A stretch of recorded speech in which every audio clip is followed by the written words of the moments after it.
नमस्कार दोस्तों, मैं फिर आप लोगों के बीच एक बार फिर हाजिर हुआ हूँ। आज मैं फिर आपको सिक्का से संबंधित ही प्रश्न बताऊंगा। ध्यान से देखिएगा, अगर नहीं समझ में आया तो। कहता है 420 सिक्का में 1 रुपया 50 पैसा तथा 25 पैसा के सिक्के हैं।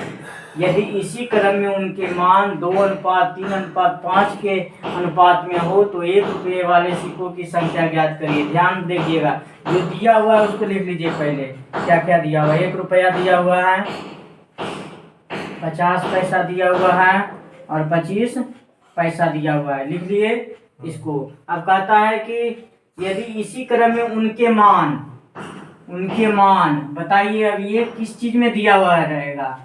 सिक्का का मान दिया हुआ है कि रुपया का मान दिया हुआ है?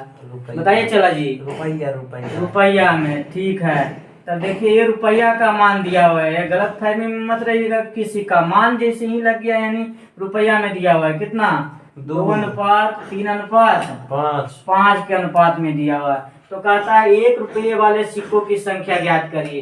टोटल कितना सिक्का दिया हुआ है? 420 सिक्का दिया हुआ है। तो सिक्का का तुलना सिक्का से ही करेंगे।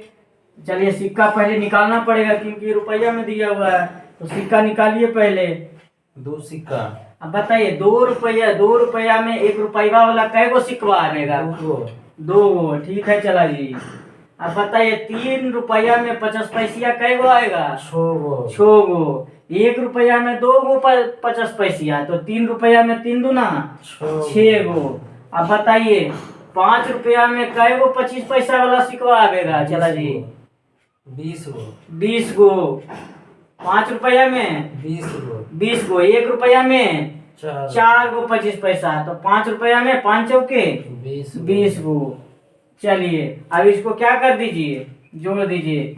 20 छो 26, 26 अदू 28। इसका तुलना किससे कर देंगे? 28 से। तो कहता 1 रुपये वाले सिक्कों की संख्या ज्ञात करिए। तो 1 रुपया वाला सिक्का कै गो था? 2 गो। तो 2 से क्या करिए? गुना कर दीजिए, काट दीजिए 2 से। 14 दूना 28, 14 तिया 42, यानी कै सिक्का हो गया? 30 गो। Option number C. यही आपका क्या हो गया? आंसर हो गया। अगर मेरा वीडियो अच्छा लगा हो तो लाइक और सब्सक्राइब जरूर करें।